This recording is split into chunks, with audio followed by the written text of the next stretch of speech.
Hey guys, Spirit of the Law here. Today's video is about ally civilization combos that I think have particularly good synergy. There's lots of reasons a combination of civilizations might work well together. Maybe a team bonus helps out another civilization in a really notable way, or maybe their tech trees and unique units complement each other's weaknesses nicely. For this list, I'm going to be assuming intermediate level play and specify particular maps wherever they apply. So it's not a general list for all situations and players, and I am going to be including the new HD expansion civilizations. The list itself is a combination of my own experience and responses from the Facebook page, so let's take a look.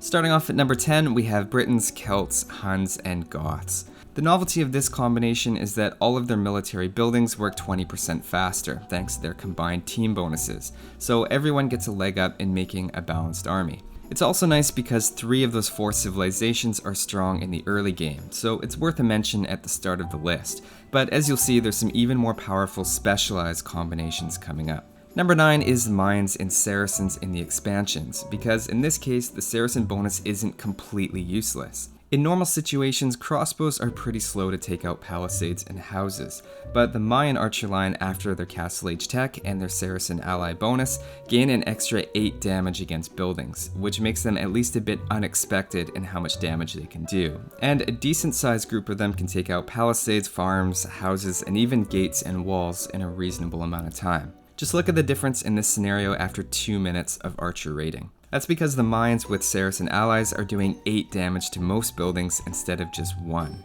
Just to show you exactly how silly this can get, here's 40 Mayan arbalests with a Saracen ally taking down a Hun castle with more than half of the archers remaining. And here's 40 Viking arbalests with a generic ally getting crushed by the castle. Any civilization that can make the Saracen team bonus appear useful definitely gets a nod on any list. Number 8 is the Vikings and Japanese on water maps. Vikings supply the cheaper docks and the fastest water rush in the game, and the Japanese supply a line of sight boost to those galleys. It's a sometimes overlooked team bonus, but it's pretty handy in water rushing to know where your opponent's galleys and fishing ships are before they see you. The fact that the Japanese also get a fishing ship collection bonus is just a little something extra for you as well. Number 7 is the Mongols and Britons on a Black Forest map. This is a particularly good combination when you're combining your armies and fighting together, as the Britons cover long-range attacks with elite longbowmen and trebuchets with splash damage, while the Mongols' faster siege onagers and Mangudai clean up the closer units. While I would argue each one is a Black Forest power civilization in their own right, they become much better when used in combination. The main things to watch out for are Huskarls and Paladins, so maybe the Briton player should include a bit of infantry as well. Number 6 is Turks and Britons on Arena.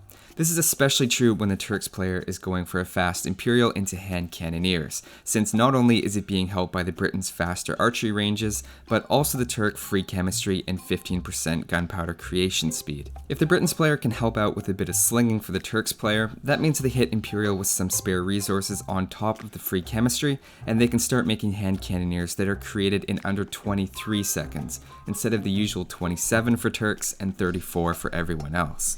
In case you're wondering, having multiple Turk or Briton allies doesn't stack, so that's as fast as you can get them, but still, it's pretty fast. Number 5, jumping back to Black Forest again, is Celts and Koreans. In the base HD game, these are undoubtedly the best siege onagers around. You could throw Mongols in there as well in a 3 vs 3, but even with the Celts and Koreans alone, we're talking about Celt onagers that fire 25% faster, are created 20% faster, and have the Koreans +1 range bonus or less minimum range in the expansions. Considering I've already claimed that mangonels and onagers are one of the most underrated units in the game, anything that makes them over the top powerful has to make a list like this one.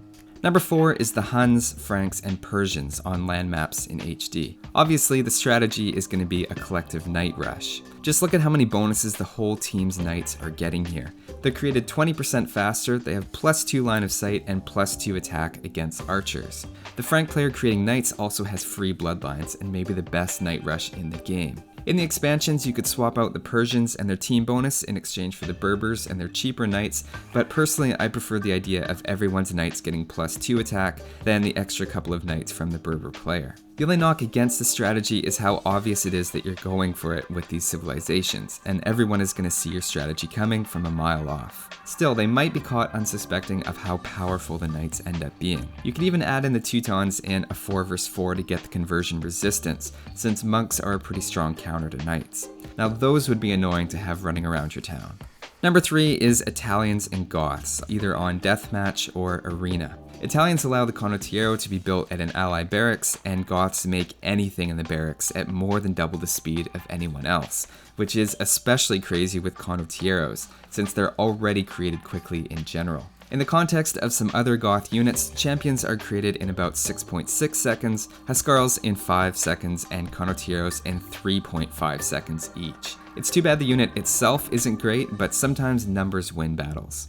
Italians and Malians sound like an interesting variation of this theme, given their extra infantry pierce armor, but for some reason that only seems to apply to champions and halberdiers, who have +7 pierce armor while condottieros stay at +4, so no luck there. Number 2 is Byzantines and Aztecs on any map. You might originally think Mayans seem to be the more obvious Mesoamerican civilization in this pairing on account of the cheaper walls, and this one's going to break the pattern a bit because there's no obvious team bonus synergy here. What I really like about this specific pairing is how these two civilizations complement each other's tech trees, and let's take a look at what they excel at. Byzantines have a strong variety of archers, Aztecs don't.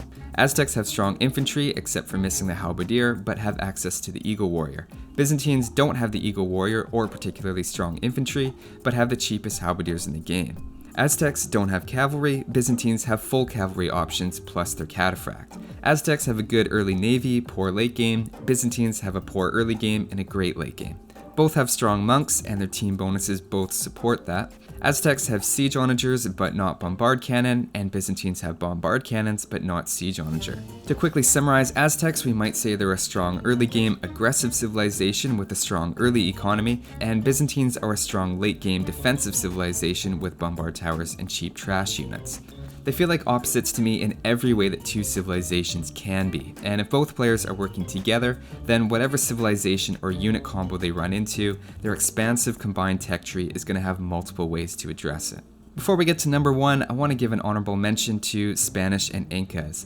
That might sound like an unlikely pairing historically, but they have the fastest made farms in the game, which are created in just under 6 seconds, increasing the Spanish collection rate by about 1.7% on farms without horse collar and 0.9% in Imperial Age. Come to think of it, instead we'll give it to the Chinese and Teutons, which gives the Teutons 40 wood farms with 595 food in Imperial Age. That's an insane conversion ratio of nearly 15 food for each wood invested in farms. For comparison, the ratio normally starts out at about 2.9 food per wood in Dark Age and goes up to about 9.2 for Civilization with all of the farming upgrades. The Spanish still get an honorable mention though as the best teammate in general, with plus 33% gold from trade. You never really go wrong with Spanish on your team for that reason, but the number 1 combination of teammates that I like the best is Turks and Berbers on land maps. If you played the expansions, I hope you saw this one coming, because it feels like the quintessential team bonus exploit. Turks, being the only civilization without elite skirmisher and pikes, have a well-known weakness in late-game trash unit wars. Berbers, on the other hand, have a team bonus that allow their allies to make a mounted skirmisher that costs no gold. Perfect for Turks. But it gets even better, with the Turks having a unique technology giving their cavalry archers plus 20 HP, on top of already having bloodlines and all of the archer technologies. All of these apply to the Geniture, including their unique tech, meaning they go from having a weakness in skirmishers to having arguably the best skirmisher. They've always been a strong civilization while they had gold, and now when they run out, when it's supposed to be their weakness to balance them out, they end up still being able to field 2 strong late game trash units. Looking at it the other way, the Berbers can also make all of the gunpowder units, and likewise benefit from the Turks' faster gunpowder unit creation time. So any way you look at it, it's a pretty strong team combination. So that's my top 10 civilization combos. Feel free to contribute other ideas as well. Including the expansions, there's about 700 2-team combos and over 17,000 3-team combos. So I'm sure there'll be lots of other ideas floating around. As always, thanks for watching, and I'll see you next time.